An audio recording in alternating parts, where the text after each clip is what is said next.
Bharat Lajna multi state housing cooperative society limited.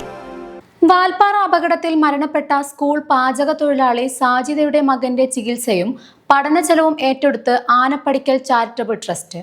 124 കുടുംബങ്ങളിലായി 285 കുട്ടികളെ അവരുടെ ഭക്ഷണം, വസ്ത്രം, പാർപ്പിട സൗകര്യങ്ങൾ, ചികിത്സ മുതലായ എല്ലാ സൗകര്യങ്ങളും നൽകി ഈ പദ്ധതിയുടെ ഭാഗമായി സഹായിച്ചു വരുന്നുണ്ട്.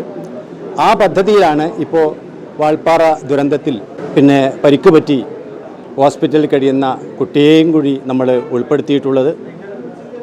ആ നിലക്ക് ഇതിൻ്റെ പ്രവർത്തന പരിപാടികൾ മുന്നോട്ട് പോവുകയാണ്. അതിൻ്റെ ചെയർമാൻ AP അബ്ദുൽ സമദ് സാഹിബാണ്. അദ്ദേഹം നമ്മുടെ കൽപ്പകഞ്ചേരി ഗ്രാമപഞ്ചായത്ത് പ്രസിഡന്റ് AP സബാഹിൻ്റെ പിതാവാണ്. അവരുടെ കുടുംബ ട്രസ്റ്റാണ് ഇതിനൊക്കെ നേതൃത്വം നൽകി വരുന്നത്. പാണക്കാട് സാദിഖലി തങ്ങളുടെ നിർദ്ദേശപ്രകാരമാണ് അപകടത്തിൽ പരിക്കേറ്റ് ചികിത്സയിൽ കഴിയുന്ന ഷഹീദിന്റെ പഠന ചികിത്സാ ചെലവുകൾ ഏറ്റെടുത്തത്.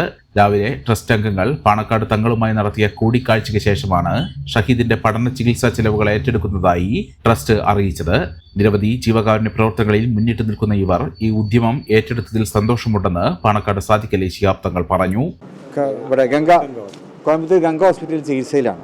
കുറച്ച് ബുദ്ധിമുട്ടുള്ള പരിക്കുകളുണ്ട് ആ കുട്ടിക്ക്. അപ്പോൾ അതിൻ്റെ ചികിത്സ, അതുപോലെ തന്നെ ആ കുട്ടിയുടെ ഭാവിയിലെ പഠന ചെലവ്, ഇത് രണ്ടും അപ്പോൾ ഏറ്റെടുക്കാൻ വേണ്ടി ഒരു തീരുമാനം ഇവിടെ ഉണ്ട്. ഞാൻ മുഴുവൻ പറയാം.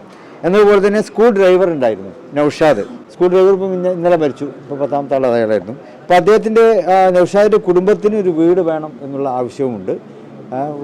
നൗഷാദിൻ്റെ ഭാര്യയും മക്കളും മാത്രമേ ഉള്ളൂ. അപ്പോൾ അവർക്കൊരു വീട് വേണം. അപ്പോൾ ഇത് രണ്ടും, ഈ ആവശ്യങ്ങൾ നമ്മുടെ കൽപ്പകഞ്ചേരിയിലെ ആനപ്പടിക്കൽ ചാരിറ്റബിൾ ട്രസ്റ്റ് ഉണ്ട്, അബ്ദുൽ സമദ് സാഹിബ്, അതുപോലെ തന്നെ ശംസുദ്ദീൻ മുഹിയുദ്ദീൻ, ദുബായിലുള്ള ശംസുദ്ദീൻ മുഹിയുദ്ദീൻ, അൻവർ അമീൻ, ഇവരുടെയൊക്കെ നേതൃത്വത്തിലുള്ള ആനപ്പടിക്കൽ ചാരിറ്റബിൾ ട്രസ്റ്റ് അവരുടെ തണൽ ഫോസ്റ്റർ കെയർ ഒരു സ്കീമാണ്. മെമ്പർമാരുടെ നിക്ഷേപങ്ങൾക്ക് ഉയർന്ന ലാഭവിഹിതം നൽകുന്ന കേന്ദ്ര സർക്കാർ സഹകരണ സ്ഥാപനം Bharat Lajna multi state housing cooperative society limited, Parappur road, Kottakkal. Phone 9946999976.